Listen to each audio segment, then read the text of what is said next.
భాగము మలకి గ్రంథము మొదటి భాగము 6వ వచనము. నేను తండ్రినైతే నాకు రావలసిన ఘనత ఏమాయెను నేను యజమానుడన్ అయితే నాకు భయపడువాడెక్కడ ఉన్నాడు. చాలు అమ్మా, ఈ మాట జాగ్రత్తగా వినాలి. దేవుడు ఇక్కడ ఏమంటున్నాడు అంటే 2 మాటలు ఈరోజు నేను వివరించబోతున్నాను. నేను నీకు తండ్రినైతే నాకు రావలసిన ఘనత ఏమాయెను అంటున్నాడు. ఏమంటున్నాడు దేవుడు? నిజంగా నేను అనగా సృష్టికర్త అయిన యేసుక్రీస్తుల ప్రభుల వారు మనకు తండ్రి అయితే ఆయనకు మన ద్వారా ఘనత వస్తున్నదా? అర్థమవుతుందమ్మా ఈ పదము మీకు? ఘనత. చూడండి దేవుని బిడ్డలారా, ఇప్పుడు నా కొడుకుని నేను కన్నానండి, అంటే వృద్ధి చేసింది దేవుడే.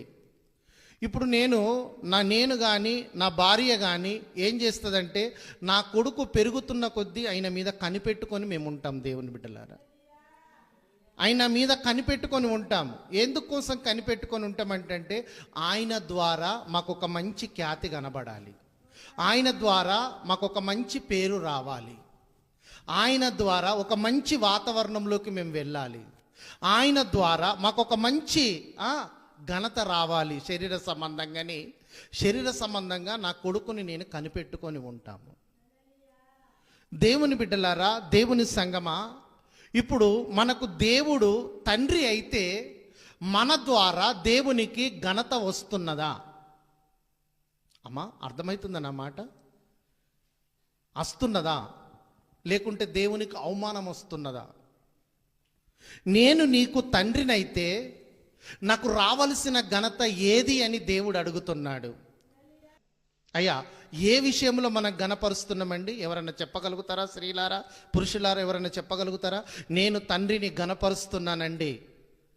అయ్యా, ఎవరైనా కానీ మీరు నేను తండ్రిని నేను ఈ రీతిగా నేను ఘనపరుస్తున్నాను, నేను రక్షింపబడ్డప్పుడు సంధి, నేను బాప్తిసం తీసుకున్నప్పుడు సంధి, అంతకుముందంటే నాకు తెలియదు అయ్యా, తెలిసిన కానీ నాకు అంత పెద్ద అనుభవం లేదు అయ్యా, నేను రక్షింపబడి ఇంచుమించు ఒక 2 సంవత్సరాలు 3 సంవత్సరాలు 10 సంవత్సరాలు అవుతుంది అయ్యా, నేను ఈ రీతిగా దేవుణ్ణి నేను ఘనపరుస్తున్న వారు ఎవరన్నా ఉన్నారా?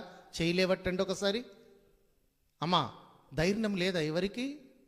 నేను ఈ రీతిగా ఘనపరుస్తున్నానండి, నేను ఈ రీతిగా దేవుని మహిమపరుస్తున్నానండి అన్నవారు ఒకసారి చెయ్యి పెట్టండి దయచేసి.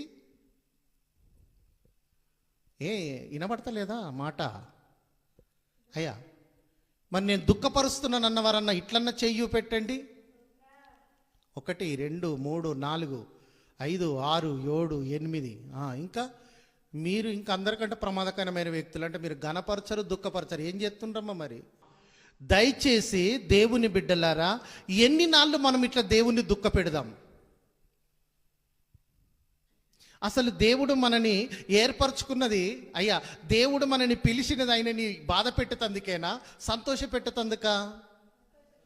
మరి ఎందుకు మరి మనం దుఃఖ పెడుతున్నాం? ఏ విషయంలో దుఃఖ పెడుతున్నాము? ఒక్కసారన్నా కానీ ఆత్మ విమర్శన అనేది చేసుకోలేకపోతున్నాం ఏంటి? అయ్యా, దయచేసి గమనించాలి. ఎన్ని నాళ్ళు దుఃఖ పెడతావు? ఎన్ని నాళ్ళు నువ్వు దేవుణ్ణి బాధ పెడతావు? ఒక్కసారన్నా కానీ దేవుని బిడ్డ మోకాలు లేచి, ప్రభువా, నేను నిన్ను ఈ విషయంలో నేను బాధ పెడుతున్నానయ్యా, అది ఎంత తీసేసుకుందామన్నా కానీ అది నాలో నుండి పోతలేదయ్యా, అయ్యా అది ఒక్కసారి నువ్వే తీసేయి ప్రభు అని నువ్వు ఒకసారి ప్రభువుని అడిగితే అది దేవుడు తీసివేసుకునే కృపని దేవుడు ఇస్తాడు కదా.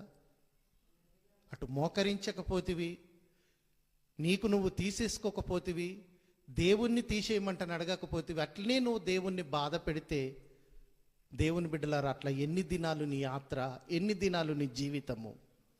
అది తప్పు కదా. ఎందుకంటే దేవుడు నిన్ను పిలిచినది, దేవుడు నీ కోసం రక్తము చిందించినది, దేవుడు నిన్ను మృతుల్లో నుండి జీవములోకి నిన్ను నడిపించినది దేనికోసమట? తనని నీ ద్వారా తనని ఘనపరుచుకునడాని కోసము.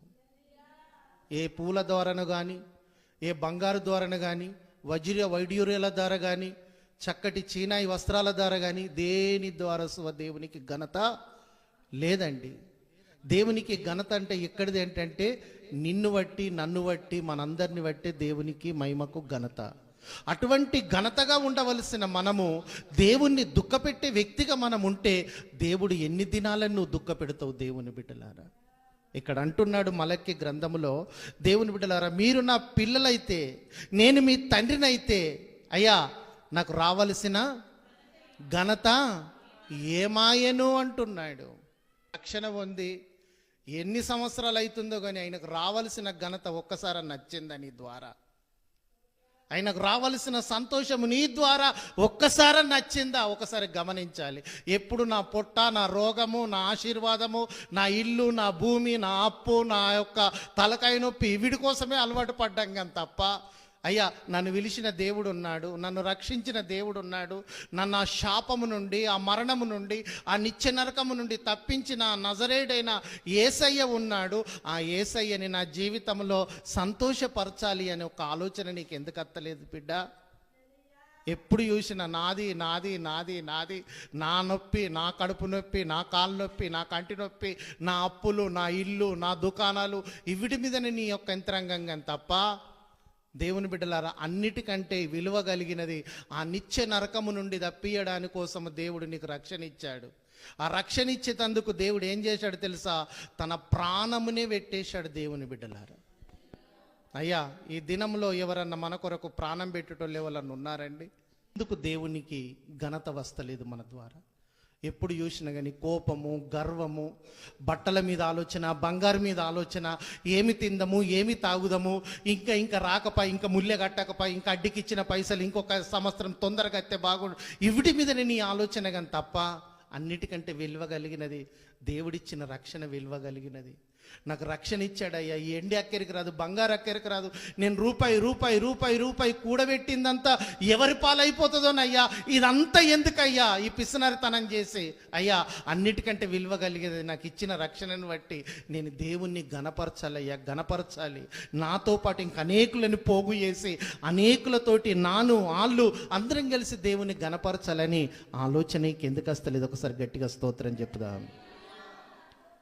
అయ్యా దేవుణ్ణి అవసరానికే వాడుకుంటున్నాము కానీ తప్ప, అవసరం ఉంటేనే దేవుణ్ణి అడుగుతున్నాము కానీ తప్ప అయ్యా దేవుడా నువ్వు అట్లనే ఉండాలి, కల్వరి సిలువలో ఎప్పుడు నువ్వు కొరడలతోటి కొట్టబడుతూనే ఉండాలి, నీ చేతులకు మేకులు అట్లనే ఉండాలి, ఆ మేకులను బట్టి రక్తము మా మీద కడుక్కుంటా మేము ఇట్లనే ఉంటాం కానీ తప్ప నువ్వు సిలువలెక్కించి దిగరావద్దు ప్రభు అని ఆయనను ఎప్పుడు హింస పెట్టుకుంటా మనం సంతోషంగా ఉంటే, దేవుని బిడ్డలారా దేవుడు అంటున్నాడు ఒక మాట, నా నోటిలో నుంచి ఉమిషి వెయ్యేందుకు ఉద్దేశించుతున్నానంటాడు. ఇది పరిశుద్ధాత్మ దేవుడు మాట్లాడుతున్న మాట. దేవుని బిడ్డలారా రక్షణ అంటే అందరికీ లేదండి. ఏం చూసి మనకి రక్షణ ఇచ్చాడో, ఎందుకోసం ఈ రక్షణ ఇచ్చాడో అది ఇప్పటికీ మనకు తెలియదు. దేవుని బిడ్డలారా అర్థమవుతుందండి? రక్షణ అందరికీ లేదు. దేవుని బిడ్డలారా రక్షించబడేటందుకు అనేకులు వస్తారు కానీ అయ్యా దగ్గరికి రాగానే అనేకుల ఆలోచనలు డైవర్ట్ అయిపోతాయండి. తీసుకునేందుకు ఎవరు సాధ్యపడరు. ఎందుకంటే క్రైస్తవ జీవితం అంటే కఠినమైన జీవితం తెలుసా? ఆ మనసు దేవుడు మనకిస్తేనే నిలకటంగా ఉంటాము కానీ తప్ప ఆ మనసు గిట్ల దేవుడు మనకి ఇయ్యకపోతే మనసు వెనుకకి వెళ్ళిపోతాం. దేవుని బిడ్డలారా స్వబుద్ధితోటి రక్షణ తీసుకున్న వాళ్ళు ఎందరో మళ్ళీ వెనుకకి వెళ్ళిపోయారండి. అమ్మా అయ్యా స్వబుద్ధితోటి దేవుడు ఇయ్యకున్నా కానీ, దేవుడు ఆకర్షించకున్నా కానీ స్వబుద్ధితోటి దేవుని నమ్ముకున్న వాళ్ళు అయ్యా మళ్ళా తాగుబోతుల బ్యాచ్లో కలిసిపోయారు. మళ్ళా వ్యభిచార గృహాలలో తిరుగుతున్నారు. మళ్ళదే పాత జీవితం జీవిస్తున్నారు. దేవుని బిడ్డలారా కానీ దేవుడు నిన్ను నన్ను ఆకర్షించి ఆయన ప్రణాళికలో తన అనాది కాలంలో ఉన్నాము కాబట్టి ఆయన ఇచ్చిన రక్షణను బట్టి దేవుని బిడ్డలారా మనము దేవుణ్ణి ఆనందింపజేసేందుకు మనం ఇష్టపడాలి.